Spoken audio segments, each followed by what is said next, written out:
Once upon a time, in a quiet village surrounded by silver-tipped forests and rolling hills, there lived a gentle girl named Ella. From her earliest memories, she had known both love and loss. For her mother had died when she was still too little to understand grief, and her father had married again in hopes of giving her a family. At first, her stepmother, Lady Tremaine, had seemed kind, with her polished smiles and soft words. But when Ella's father passed away during a long journey abroad, the household changed as swiftly as the turning of a key in a lock. Lady Tremaine removed all pretense and showed the cold ambition beneath her silks. Ella's stepmother had 2 daughters of her own, Drizella, whose vanity was rivaled only by her bitterness, and Anastasia, who followed her sister's example in all things, from the tilt of her chin to the cruelty of her laughter. Ella was banished to the drafty attic.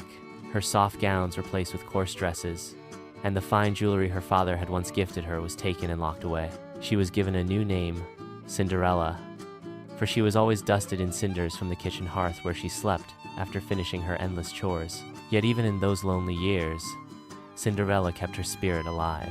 At night, she would sing softly to the mice who scurried along the rafters, and she tended the small garden her mother had planted.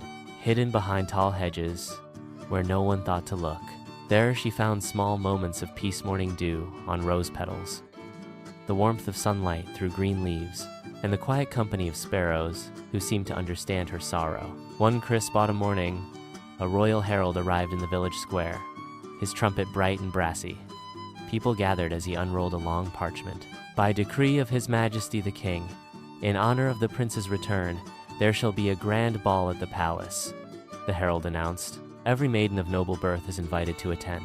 The news swept through the village like a gust of wind.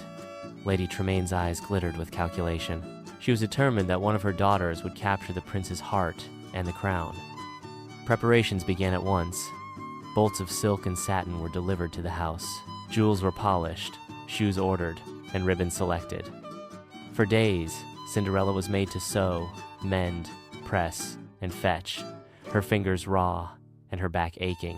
At last, on the morning of the ball, she gathered her courage. As her stepmother and stepsisters paraded their finery, she approached Lady Tremaine with a small curtsy. "Stepmother," she said, her voice steady, "may I also attend the ball?" Lady Tremaine raised an eyebrow. "You?" "I am of noble birth," Cinderella reminded her. For a moment there was only silence. Then Anastasia and Drizella burst into laughter. "You, in your rags?" Drizella sneered. "Look at your hair like a bird's nest," Anastasia cackled. Lady Tremaine tapped her jeweled fan against her palm. "Very well.